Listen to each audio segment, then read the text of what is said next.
Hello, hello, hello. Welcome to Repost Live, the companion live stream, of course, to repost.aws, where we dive deep into the questions and use cases of our lovely AWS Repost community. So on today's show, we're going to be diving deep into Amazon Q, which I'm super excited about. And we'll also be diving into an article that my good friend Raj posted on Repost today for you guys to read, covering Amazon CloudWatch and Q Developer Investigation, which is a relatively new service that you may not have heard about just yet.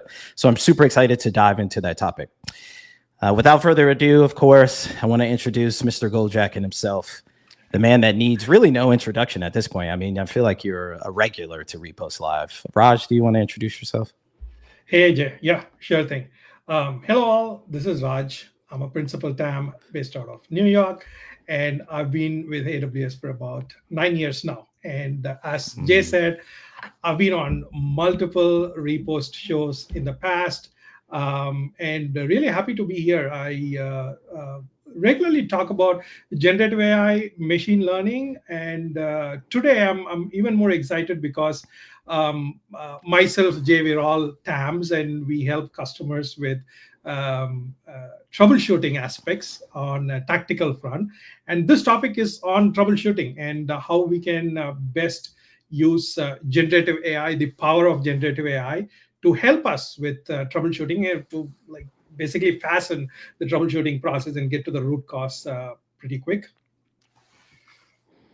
Well, don't bury the lead, Raj. We got a whole show to do. Jeez. Yep. In any event, before we get started, chat, of course, like always, let us know where you're joining us from. And if you have a Q use case, I'm always interested to hear about those. Drop those in chat as well. And of course, if you're not already on Repost, then you already know what to do. Head over to repost.aws after the show. Get signed up with your AWS account ID or your builder ID. So, Raj, you kind of alluded to this before, and you almost buried the lead. But today we have some content around observability and a new feature around Q that can really help streamline a lot of what honestly made some aspects of observability a little bit difficult, right? There's a lot of nuance into properly instrumenting your workloads in the cloud with the right metrics and signals to make sure that you, me, and all the other fine IT operators out there don't get paged in the middle of the night, because I like sleeping, Raj. I really, really do.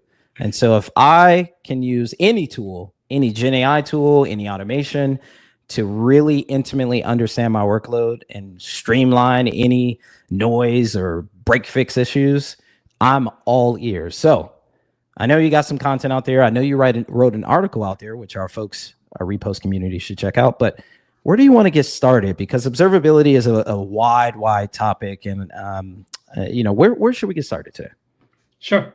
So I think we can start setting the stage with regards to observability. Even though we're going to talk about Amazon Q, CloudWatch, the basis is observability, because at the end of the day, as you said, we all want to work on actionable insights, if you will, and we want to reduce the noise ratio. So essentially, I mean, sometimes when we talk to customers, large-scale enterprises or even startups, observability is often used in line with monitoring, but there are subtle differences between observability to monitoring. Let's demystify that before we dive deep, because this topic is specific to observability. In general, observability is the capability to continuously generate and discover actionable insights based on signals from the system that is under observation.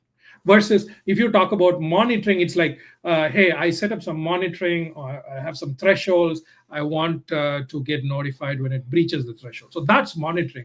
Versus observability is more about getting that actionable insights on constantly observing the system. In other words, observability allows users to understand the system state from its external output and take corrective action. Now, in that context, to your question, Jay, about what we are going to discuss today with regards to Q, right? I do want to share my screen And in general, so far we were just talking about observability, right? So where does queue comes into the context? So for that, let's talk about queue's introduction to level set first, because queue is not only for monitoring, troubleshooting, or observability. That is one dimension of queue. Queue does a lot of things, Amazon Queue. And Wait, Raj. You said Q does a lot of stuff or a lot of different things. I believe there was a previous episode where you talked about some of the other things that Q can do with troubleshooting and some of those aspects. So I guess this is a whole new Q that I have not yet met. But if the crowd didn't check out that last episode that you guys did on troubleshooting with Q, I'll see if I can get somebody backstage to drop a link to that. That was a super interesting one. But go ahead. Go ahead. Yeah. So Amazon Q, consider Q to be your Gen AI service or an AI assistant, if you will, that is going to help you with either your business in terms of asking questions about your business using a RAG model, or helping your developers improve productivity, because Q is also present with your tools like VS Code, or if you're using command line, even in command line, you can install Amazon Q. That will help you with command line systems. And if you're using, let's say, Jupyter Labs, right, for machine learning analytics, Amazon Q is available there. If you're using QuickSight to get business insight, Amazon Q is available there. So in general, you can consider Q to be like your AI assistant or an AI plugin that is available in multiple places. And you know what? I'm using Chrome in here, and I also have a cool plugin for Amazon Q Business in Chrome. So there is very little space in terms where Q is not available. So Q is available in browser. Q is available if you, just to make sure you're on the same page, if you go to your console, Amazon console, you'll find Q there as well. So this is all this is all the developer aspects. And in fact, Jay, that you mentioned about our previous episode that we are talking about, that one, we dive deep into how you can use Amazon Q for helping your troubleshooting aspects, like if an instance dies, if the instance is not reachable, or if you have issues with querying your Redshift system, or Lambda is not running because of an error message, or S3 bucket has some error message. All of those places you will see Q plugin that you can use to help diagnose and get some insights to it. So that's in a nutshell about Q. Coming back to our topic today, we are not going to talk about all of that today, but we are going to talk about something very particular, which I don't think we have talked about that in the past. It is also troubleshooting, but specifically, we're going to see how you can use Amazon Q within your observability system. In our case, observability is, when you talk about observability, the service that comes to your mind is Amazon CloudWatch.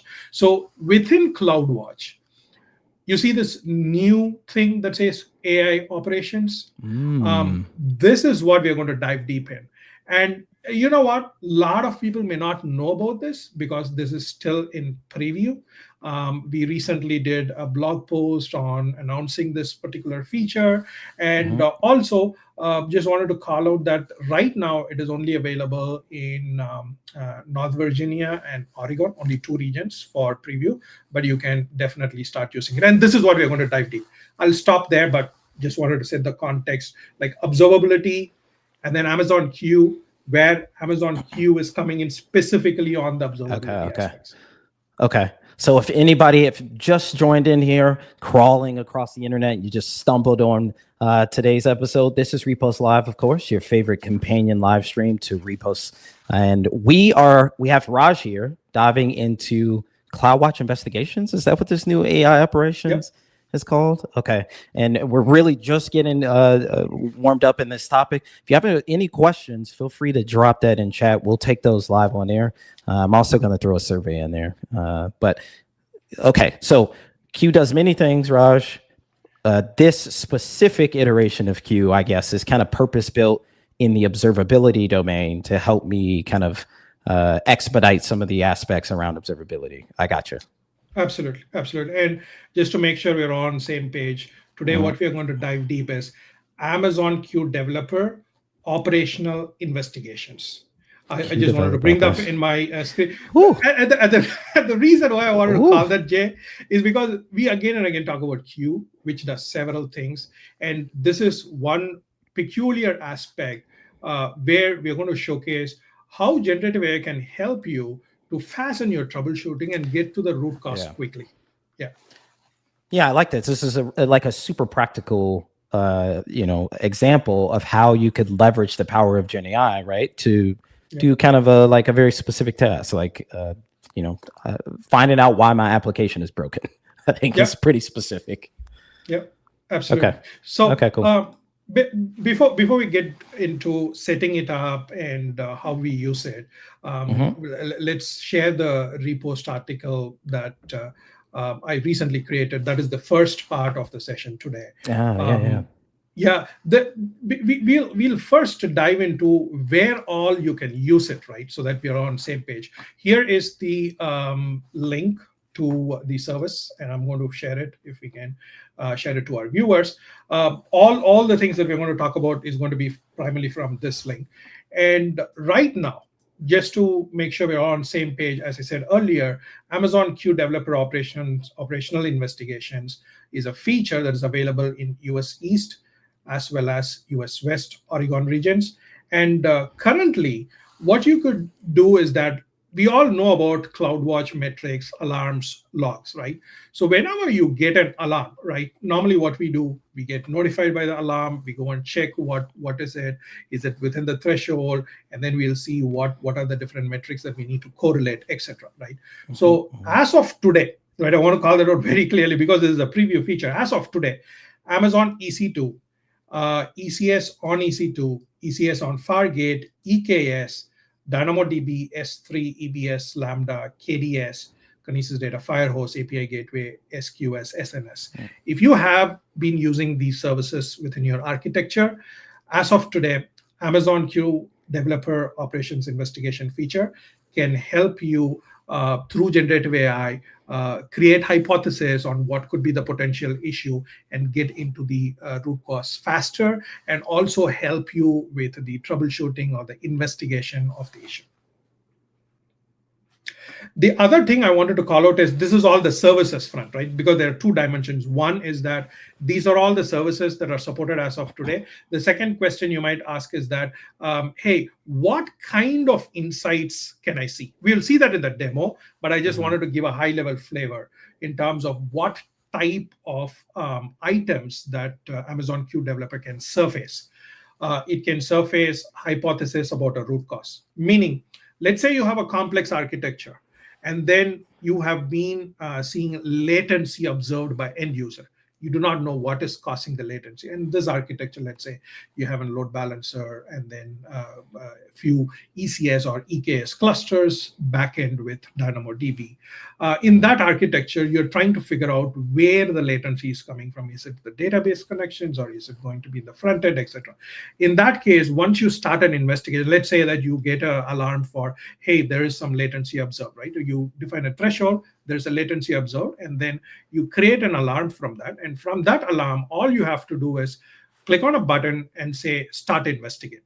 I'll show it how easy it is to be on the same page. So let's say that this is all your systems, right? We'll go into the details, but at a very high level, I wanted to showcase how easy it is to get started. So let's say this is your alarm and you have an alarm created, and there is something that is given up stating that, hey, you have some issue that is happening, right? All you have to do is select the alarm and come here and then say, start a new investigation. That's about it. And then Q is going to start that investigation for you, and you can just go in here and say, start this investigation. You just give a title, test, and I'm going to call this test just for initiating it, but essentially, whatever input that you give here in title, like, hey, I'm observing latency, or I'm seeing that users are reporting 5x, etc. So whatever specificity that you mention here, that will also be considered as part of the troubleshooting by Amazon Q. So the more precise you are in terms of giving the input, it is going to start that investigation. And all you have to do is to just start an investigation. And this investigation is going to go in parallel, and then you can add investigation and give it some time. And once you come back, it is going to give you an hypothesis. We'll see that later. But for now, I just wanted to get started in terms of how you can quickly get started with an investigation.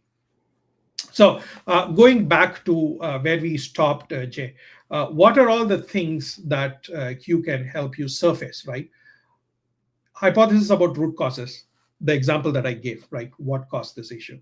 You have CloudWatch alarms, including metric alarms, composite alarms, your CloudWatch metrics, AWS health events. If you get health events, PhD dashboard, you could use that. CloudTrail, if there is any change that is logged within CloudTrail. X-ray trace data, and then log queries within your log insights. CloudWatch contributor insights data. CloudWatch application signals data. I think this is more important because this is where you will get the end user experience measurement, etc. So that is also something that it can add. So what does this all mean to you? Is nothing but these are all the things that you can contribute to the investigation. You can add to the investigation, facilitate that investigation, and you don't have to worry about correlation. Q is going to take care of that correlation. It's going to take all of this insights, all of this telemetry data that is getting generated within CloudWatch, and then it is going to give you a very good hypothesis in terms of what could be the potential issue. And it is also going to give you supporting data telling you why it is saying what it is saying. So in this space, the two metrics that matter most, Raj, is for the audience out there, right? MTTD and MTTR. Mean time to resolution, mean time to detection. I'm getting the sense that Q Developer is really meant to be, again, kind of my operational companion to really help me drive an efficient MTTD and MTTR. Absolutely. Absolutely. And cool. It is going to help you detect faster. And at the same time, I would say definitely detect faster because you're going to set up the observability in terms of where the issue is coming from. But right. The detection of getting into, there's something in between MTT, the detection and resolution, right? That is where getting into the, basically nailing down where the issue is. I think that is where Q is going to help you because, I mean, if you have one server, maybe two systems, it's a different ballgame. But in real world scenario, right? This is my test account, but this is how typically your dashboard would look like. Like this is far cleaner. But essentially, if you go into a multi-tenant account and you have like cross account, it's going to be a mess. And in that case, when you have multiple systems integrated, you may want to get to the root of the issue where the problem lies, and that is where Q is going to help you, and eventually that will help you on your mean time to resolve. I gotcha. Yeah, right. Yeah, like you mentioned, at scale, it's one thing if you have a simple workload for a small organization on a single EC2. It's another thing when you're operating, thousands of lambdas or serverless architectures across thousands of counts, right? Like at scale, this is a whole new ball of wax. Absolutely. I think we'll go to the first part, Jay. Now that everyone is clear in terms of what topic we're going to talk about, how Amazon Q is going to help. Let's talk about how Amazon Q Developer operational insights has to be set up in an account, right? And that is the repost article that we've shared. It should give you a step-by-step procedure, but essentially when you get into CloudWatch, I'm in Oregon region. This is the region that I've kept it clean so that I can demonstrate. My US East region is like already set up. That's where we'll see the demo. But when you log into the console for the first time, if you haven't set up the AI operations under CloudWatch, you'll see a screen like this, and all you have to do is to go ahead, configure the account, tell what is the retention period for the data to be kept, and then you create a new role. It is all straightforward, right? And then if you want to set up a CloudTrail, say, I've already created a CloudTrail in here, so I'm going to pick that trail, and X-ray for topology mapping, application signal. If time permits, we'll cover the best practices, but because we are here, I will call this out as a best practice for you to use the full potential of Amazon Q AI operations or the investigations. You have to enable CloudTrail so that it can get that data from it, and similarly X-ray and application signals, because these are all the areas from where Amazon Q is getting that insights. When it is doing the Right. troubleshooting, this is where it is going to go and collect that data that is going to help the root of the issue. And then, which makes sense, right? Like the higher fidelity data you can feed Q, the more accurate it can be and more effective it can be, right, in helping you identify root cause, right? That definitely makes sense. Absolutely. And then here, we'll not cover this today, but essentially, if you want, you can even configure a chat client in here.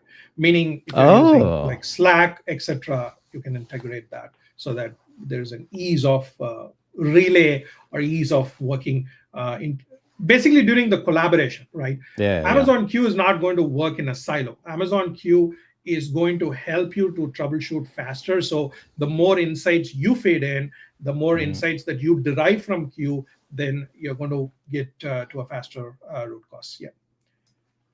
And then as you see here, just complete setup. And then that is going to finish off the setup.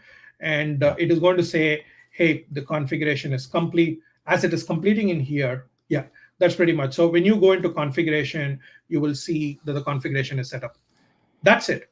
In just like maybe 2 minutes or so, you just went ahead and completed the configuration. There are few nuances that you can do with regards to the encryption and other aspects, but at a high level, you get the point, right? Create a role that you can associate with the troubleshooting aspects, and then mention the CloudTrail logs, your application signals, and X-ray. Go ahead and complete the configuration. This is just the first step. Step one is that after you have done this, in CloudWatch, the configuration is completed. The second step is to actually start the investigation, right? This is like after you've triggered an alarm. So to demonstrate that, what I'm going to do is, but before I go there, any other questions, Ajay? So it seems like a pretty simple setup. I'd be interested. I know there was some documentation around like cross-account limitations in that I might want to provide the audience. Again, most organizations, right, are operating under a AWS organization and have many downstream linked accounts. So I'll see if I can provide some documentation to our audience there. But I think so far, pretty simple setup, right? I'd be interested to see it in action.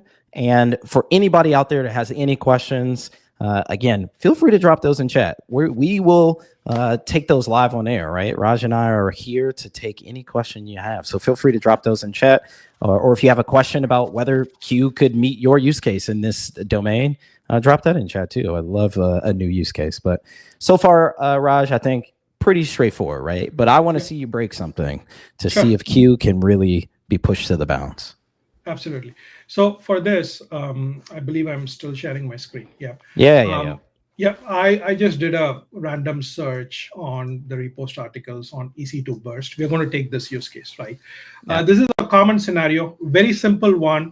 I want to call this out as a disclaimer. This is not an ideal troubleshooting scenario with AI operations. The second example is an ideal scenario for AI operation. The reason why I want to pick this up is a simple stress test on EC2. We know that what would cause that, but I wanted to showcase this so you will appreciate how easy it is to start an investigation. This is only to start an investigation, but the little more complex problem, we will go as step 2.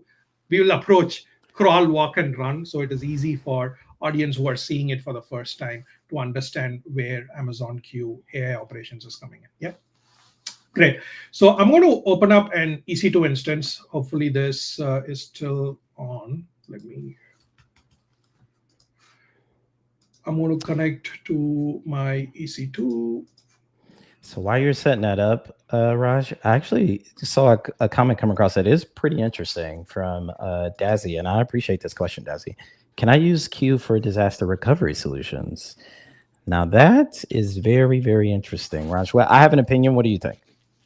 So, like if you want to get some insights in terms of how do I set up a disaster recovery, etc., yes, definitely. So how do I use that is, as you're seeing here in console, you can go about asking questions about give me insights. Are you still seeing my screen, Jay? Yeah, so I think you're looking into just like general insight, right? Yep. Documentation about DR setup. I wonder if Dazzy is like, can I use this operational queue to operationally help me with aspects of DR? And that might take a little bit more solutioning. Yep. I think, right? And Dazzy can maybe clarify or provide additional insight about his use Sure. case, but that's an interesting use case that I bet I could probably piece together a solution using something like QDev, but I can yeah. I can address it in two ways, Jay. One is that if you're looking for guidance, you saw it here, right? Oh, yeah. Amazon Q can give you guidance and references of how do you set it up. I'll go to option two. Amazon Q developer also supports CloudFormation. So in that perspective, let's say you Mhm. already have a CloudFormation template, which is set up in US East region, right? And in typical disaster recovery, you set it up in another region, like say in case of US West. When you open up CloudFormation or Terraform within your favorite IDE, you Mhm. can ask Amazon Q to reiterate the code, like add components to this or replicate the same environment in other regions. So you're going to get a new CloudFormation template that is going to get, that's basically the code piece, right? That code Yeah. piece will tell you, and you can still tweak it. But essentially, if you're, I would say, from a disaster recovery perspective, if you are taking an approach as infrastructure as code, building Yeah. up another region, Amazon Q developer can still help you, where you can go ahead and start this interface conversation within your favorite IDE. Yeah. So a little bit of it depends. I know there's some limitation around like mutative or mutations that Q supports, right? So I don't know if you could quite use it to say execute failover from US East to US West, Azzy, but I like that use case. It's a very interesting one. Yeah, if you're talking about failover execution, my Yeah. recommendation is going to be application recovery control, Route 53 Arc. application recovery control. Yep, Yeah. Yeah. and that is something that can just do what you want. So if you're, this is more theoretical, right? I'm just giving guidance, but essentially you can execute it if you want to replicate the same environment in another region, and you have all Yeah. the setup, and pretty much you are talking about CNAMEs or maybe a DNS cutover. You can use Route 53 ARC, and you can say that, hey, flip all of my traffic from region A to region B. Keep those questions coming, Dazzy. I appreciate that. Somebody else, real quick, Raj, asked about your illustrious gold jacket here. I really was, I didn't want to bring it up because, I have an ego and I don't have a gold jacket, but I'm curious, do you know? I think it's AWS employees only, maybe, for No, gold no, jacket. no, not really. Everybody can get one? Yeah, anyone can get one. In fact, in reInvent, I did see a lot of people got their gold Yeah. jackets, and they posted it on LinkedIn. Yep, a lot of Oh, partners, a okay. lot of customers as well. Yeah, I mean, as employees, yes, you can also get it.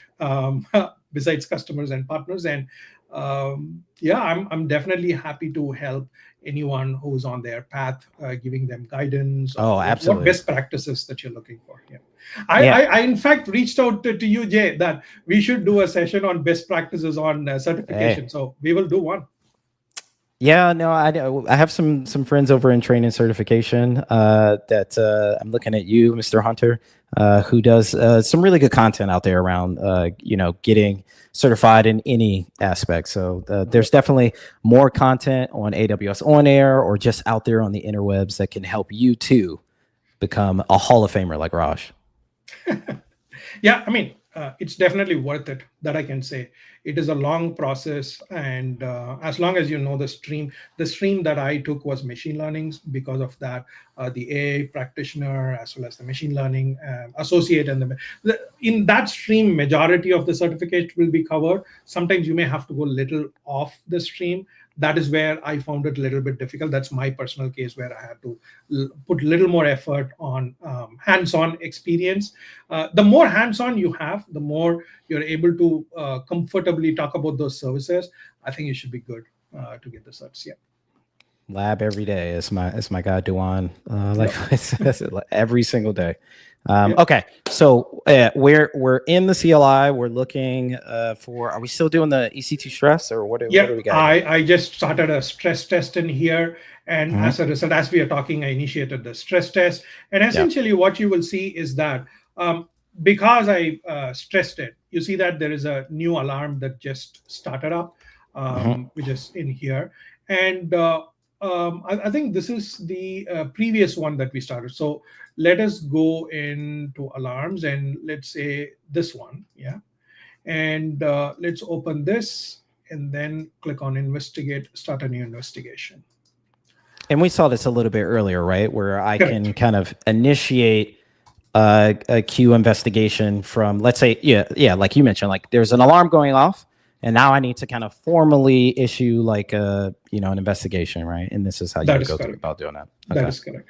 I just wanted to take one step at a time, right? Previously, we saw already there was an alarm. We just started it. Now we triggered that alarm. Basically, there was a new alarm that came in as a result of more traffic, and this will be a real life scenario, right? Sometimes you might get more traffic than expected or more latency that is getting reported. That will trigger an alarm. It could be any alarm. In our case, we just said more traffic, but it could be any alarm. And essentially, once that shows up here, you will just go ahead and create the investigation signals.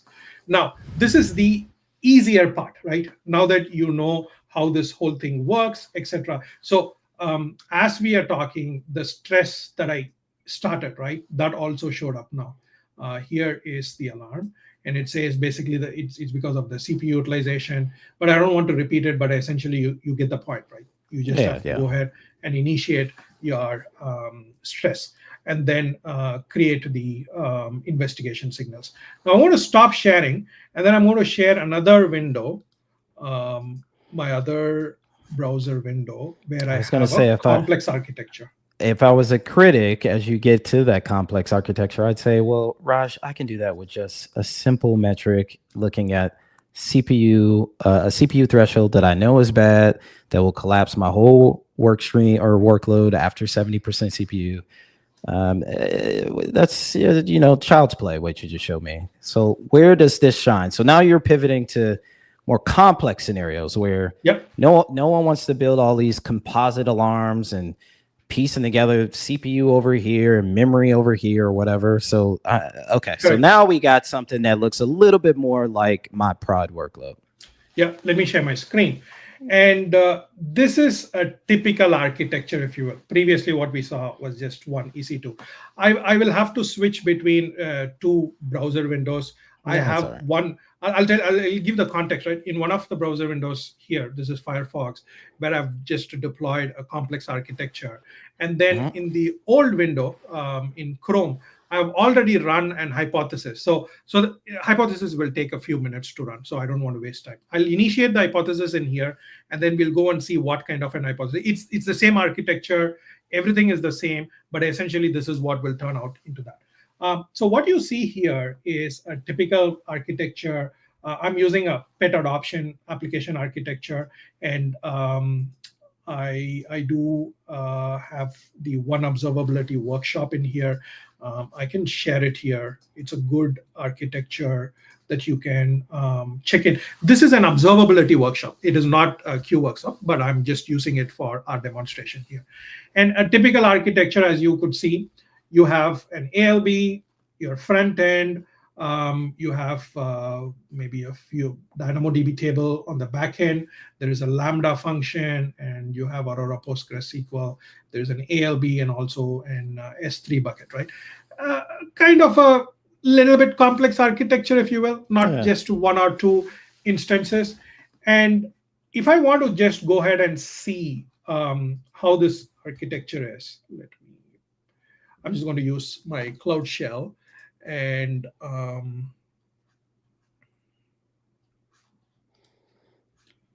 so you have that architecture again, which is a bit more multifaceted than the single EC2 as a standalone web app or single tier architecture. So you have something kind of like that pet adoptions workshop deployed in your account, if I understand, right? And correct. I think the objective here for those who are joining us out there on Repost Live is to take a look at how Q can now understand that much more kind of multifaceted architecture and help us operationally as well, right? I think that's what we're trying to get to there. Oh, okay, so adopt a pet. Oh, those are Q docs. That's the application, right, that we are running. Oh, that's your front end. That's cool. This is my front end. And I was just trying to get what is the end user URL, right? Endpoint, yeah. Endpoint, and here is your URL, and this is just the front end. And essentially, what we wanted to see here is if at all there is an issue in terms of throttling, etc., mostly on the end user experience, right? How do we go about troubleshooting? That's the context. Now, here is your backend table, which is DynamoDB. So far, we do not know anything. I'll just give a clue. We are going to root cause into DynamoDB. But so far, we do not know where the issue is. But essentially, we're going to what we are going to do is that we are just going to increase some load. And for that, what I'm going to do is very similar to how we did the stress test. I'm just going to do a little more load into this system. For that, I'm going to run this command. You're still seeing my screen, yeah? I got you. I got to see a lot. So I got my favorite pet adoption website, and I just want to come and adopt that cute husky.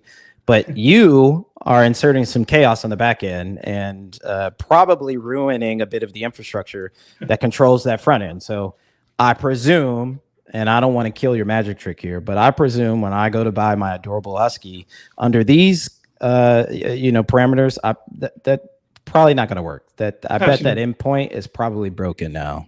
That is correct. Yeah.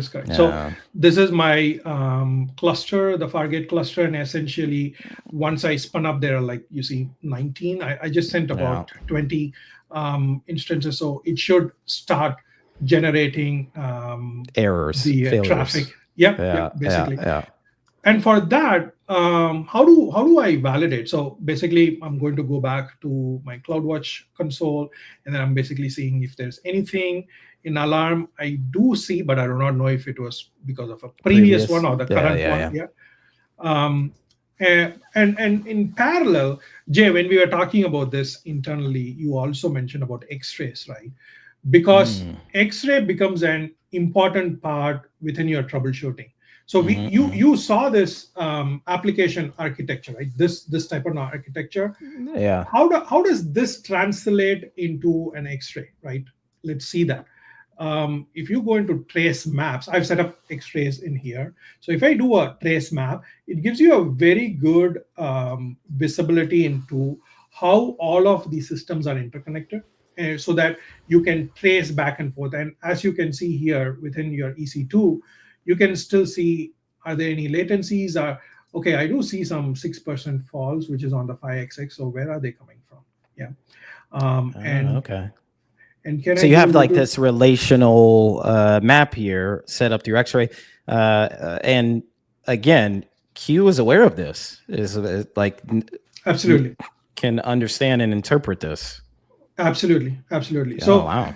Once we get that alarm, right? I'm just waiting for that alarm to get triggered. Once I get the alarm, after that, when I start the investigate aspects, right?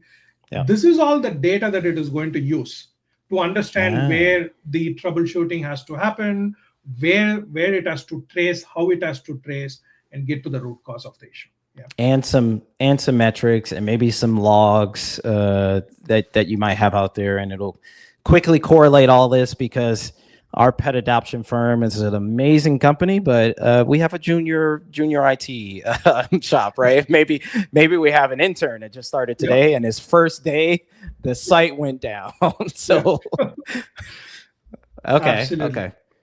So again, our front end is under duress right now, and we're just gonna see how Q can help us.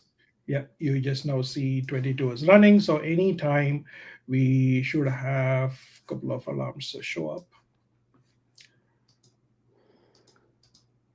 But again, I think this is I think it's just cool that Q can combine and make sense of all of these different like telemetry modalities, right? Like all of this stuff in different formats. It can just like decipher and understand and correlate, so that I, as an engineer, don't have to, right? Like, what's the typical workflow, Raj? You or I, you get paged. You maybe you have some domain knowledge, and you know, like, oh, last Tuesday this thing did this, so I'm going to check over here. But otherwise, if you're starting from scratch in a lot of instances, that's a lot of time that you're just spending going through syslogs or Yep. looking at CloudWatch alarms, et cetera, right? Like that can be a lot of time.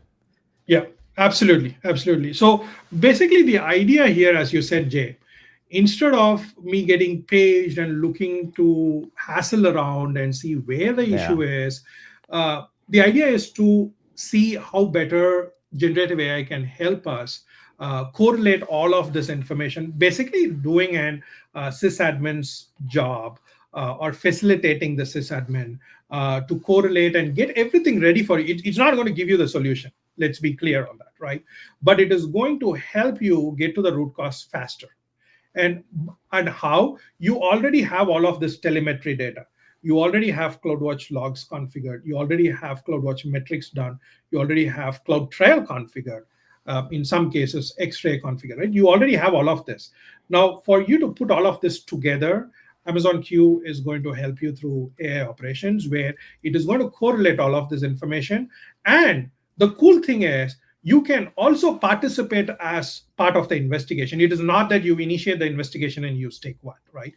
As and when you are parallelly having another finding, you can just consider Q to be your co-assistant. You can go back and say, hey, I found another observation. I'm going to add that observation here. So you're basically facilitating Amazon Q to troubleshoot a little faster.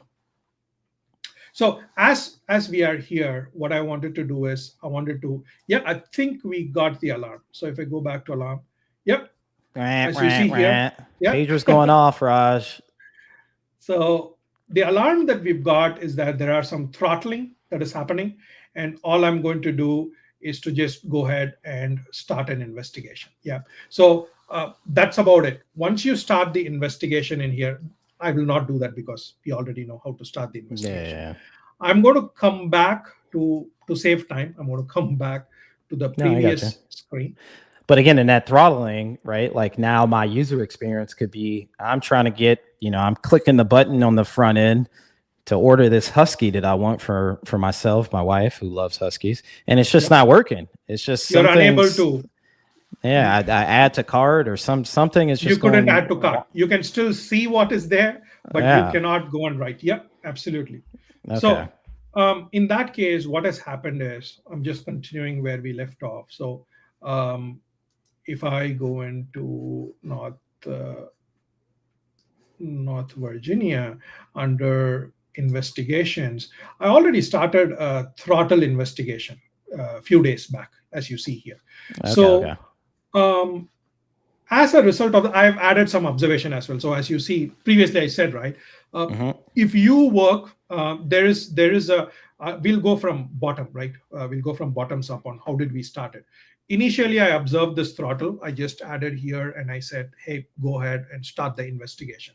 And then there is also an observation that was suggested by Q. I just added it over here. And then there are a few observations I manually added. This is all aiding the investigation. As and when I'm getting more information, it's not must, but as you're troubleshooting in real world scenario, that's how you do it. As you are seeing an observation, you just go ahead and add it here.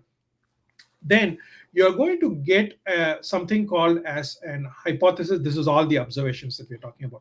Because we have a complex architecture, as I said earlier, all these observations, as you see, there is an observation for Lambda, there's an observation for ECS, there is an observation for, let's say, service task definition, there's an observation for one of the pay for adoption. So this is all the different components within your service map that you saw in X-ray. These are all the different components, and each of these observations are added. And as a result of this, there is a correlation that Amazon Q has done, and it has given you an hypothesis. And the hypothesis states that the DynamoDB table, this whatever the table name is, the services DDB pet adoption, has experienced read throttling due to insufficient capacity or sudden spike. This is more about the stress test, right? You might wonder, oh, we saw write throttle, why read throttle? In this case, in the previous example, the stress was around read. In our case, when we demonstrated, it is more about write. But essentially, it has found out that the latency or the end user experience that has triggered the alarm is because of some issue with Dynamo that is causing throttling. Now the next question would be, the hypothesis is good, but tell me, how did you come up with this hypothesis? Because that's the first question we'll ask. If Jay, you and me are troubleshooting, you can give me n number of reasons, but the first question I'll ask is, what data can you provide to support what you're saying? Yeah. How did you know that? That's my first question. So for that, you can click on reasoning. There is a tab for reasoning just next to the hypothesis. When you click on that, that is going to tell you why it is saying what it is saying. Yeah. And that is the first part, right? One is the reasoning. The second aspect is, okay, now I have a good understanding and I agree with what you're saying. What should I do next, right? So for that, it is also going to give, this is the reasoning that I was talking about earlier, and this is the actions part. So this is going to tell you what you can do to make the change. And essentially here it is saying that, hey, the throughput capacity is exceeded, and as a result of which, I think most likely because of a Lambda function that you have in here, that is the first one. The second runbook, it says that it'll give you 2 or 3 options, right? And then you have to validate which one is the right. The second one, it says that, hey, it is using provisioned capacity. Yeah. And I think because of the provision capacity, you're hitting a ceiling. And I would recommend, with this type of a pattern that you're seeing with traffic, go ahead and change it to on-demand. So now, just to put an end to this, right? Let's say that this is the output that we received. I'm going to switch back to our pet adoption site. Yeah, show me the site. In the interim, as you get that up, I want to Dazzy reply with his DR use case. I just want to quickly say, Dazzy, you may want to, or is it Dozy? I'm sorry, I just noticed that. Dozy, you may want to look into or start your disaster recovery deep dive around elastic disaster recovery and not so much Q. So start by looking at services like elastic disaster recovery, and then maybe go to some other kind of purpose-built solutions that might be relevant for your DR use case, I suppose. So start there, my friend, and then come back if you have any questions. And of course, you can always post Dozy on repost if you have any follow-up questions. So absolutely. Sorry, just wanted to get that. So you pivoted back, and now we're looking at these right operations. Okay. So I have some intel that Q told me, hey, you go look at this, or I saw this, etc. Right? And I'm coming back to look at this. Yeah. And I'm going to say I have a DynamoDB table, and here is the DynamoDB table.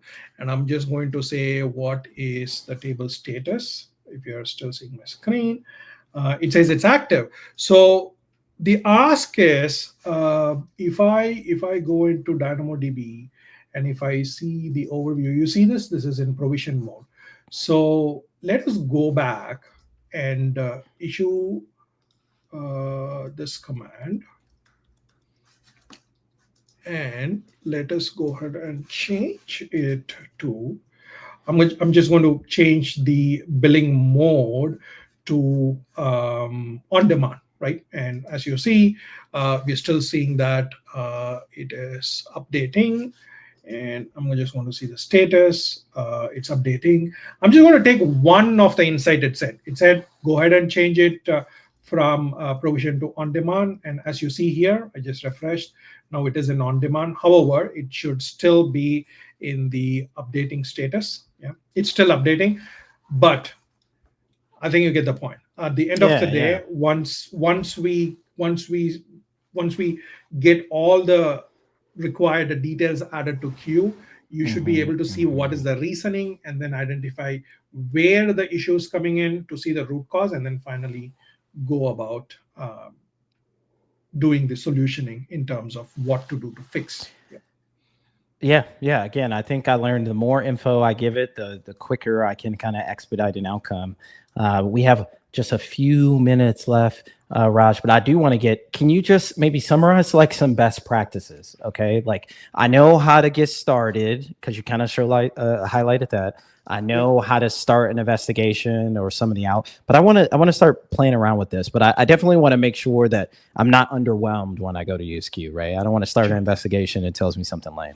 So what best practices do I need to consider for my workload to leverage ops investigations? Absolutely. Let me share my screen as well, Jay. The recommended best practices, I've shared a link that will definitely be useful for audiences. We covered it at a high level, but let me replay that. The first one is if you are on EC2 instances, prefer you have CloudWatch agent installed, and that should use at least the version 1.30049.1, right? That's the latest one that should be using that version. And the CloudWatch agent basically is like, because all of this is revolving around CloudWatch, if you're using EC2, that is how you get that data, right? The observability data that is going to be fed in. That's number one. Number two is, as we all know, CloudTrail is more about audit and understanding what changed, if you will, and what that could be deployment events. How many times, Jay, have you seen that there was an issue because of a recent deployment that happened, right? So it is very important to have CloudTrail configured so that we account for that, the changes that has gone into the system. It's the first question, Roz. Did you change anything recently? What's the response from most people? Oh, no, we didn't. And then you say, are you sure? Yeah. And in most cases, it is because we didn't think that system was dependent on XYZ. Sure, right. It was completely isolated, but some way there was a dependency which broke, and as a result of which we are where we are. And that is definitely a good one with regards to CloudTrail. But the reason why I wanted to highlight that, Jay, is because, hey, GenAI is going to help us with all the troubleshooting. Why do I need to do CloudTrail, right? Why can't GenAI help me? That's because the data is what that is powering, right? Irrespective of you create content with GenAI, you want to do prediction analysis with machine learning, you want to do data analytics, right? Or you want to do troubleshooting or anything today, the underlying core is data, and the more data that we provide, more relevant data, right? The more filtered, relevant data that we provide, it is going to use that data to get that meaningful insight from it. So that's the reason that CloudTrail comes in. And then, of course, the application signals, right? Because of this complex environment that we have, and because of too many moving parts, as we saw earlier, like in this case, the number of moving parts is like too much. I think we were looking at this observability workshop. So here, it can be anywhere. It could be. It is just one application. What if there's going to be two other dependent systems on the site? So, well, once you have these application signals configured, that is also going to help you understand end user impacting metrics such as latency, availability, and then last but not least, the two systems like going to be your X-ray primarily to trace back, right? To relay the information or to see how the interconnected systems work. And to me, the easier way to see is the dependency aspects, right? What is dependent on what and how the dependency systems react. And then finally, the container insights. If you are using ECS EKS, like previously we were talking about CloudWatch agent on EC2. Now, on the flip side, when you're using ECS EKS, but in any architecture today that we see, even in this architecture, there is EKS cluster, there is ECS systems. So that has become like day-to-day thing, right? Next to EC2. So in that case, obviously have container insights that's going to give the ability for Q developer to find the issues within your containers. It's just too much information. I just want to get started, Raj, to be honest. I definitely, this has all been super helpful. I know we're really coming up on time. What should I do to get started? Just go out to, I know we're in preview today, right? So just go out there and get started. Just start playing around with it. You can get started as of today within US East 1 North Virginia region and Oregon. So those are the 2 regions this is available. And we discussed about different AWS services, right? If one of these services is what you're using, then I don't see a reason why you should not get started. Yeah, +1. So whether you're an SRE or whoever you may be, if you interface with a mission critical workload or just a small sandbox environment, you should get started with Q for operational investigations and streamline some of that undifferentiated troubleshooting that many of us are tasked with today. Save yourself the headache, offload this really some of this remedial work to just an operational bot that can do it far more effectively than many of us care to be honest. So I definitely, Raj, I thank you so much. I know this is in preview today, but I'm super excited to get this in the hands of not just the Repost community, but the broader AWS Builder community. I'm sure that they will find a lot of value in it. So thank you so much. Be sure to head over to repost.aws. Get signed up with your AWS account ID or your builder ID. Of course, you can expand your cloud knowledge by reading articles like my friend Raj's amazing article on Q and using it for operational investigations, but for a wide range of topics. So be sure to use that account ID or builder ID. Get signed up today. Just one item very quickly. Go for it. We are just getting started. Let me put it that way. With regards to you could have just seen what potential that Q has when it comes to troubleshooting. Yeah. But we haven't seen the full potential. Right now it's preview. What I urge is that, as Werner always says, what could fail will definitely fail. We definitely have to work around how to get issues troubleshooted faster, because obviously that's where we are heading towards, right? And in the fullness of time, you should expect a Q to be powering all the different activities that you're doing on AWS. So definitely do not wait to get started. And really happy to share this information. And I'm pretty sure this is going to help people to troubleshoot issues faster as they move forward. Absolutely. And be sure to check out Repost Live next Tuesday, April 1st at 2 p.m. Pacific.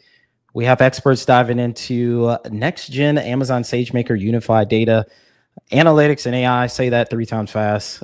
So you can actually start that discussion right now. There's a community article out there on Repost. You can start posting your questions. And of course, we'll take those questions live on air. So go over to Repost and get started today. Raj, thank you as always, man. This is always a fun time when we get together on Repost Live. So thank you so much. For those out there, thank you for joining us. Be sure to subscribe here on Twist for more content. And until next time, happy building. Thanks, Raj. Thank you. Have a good one.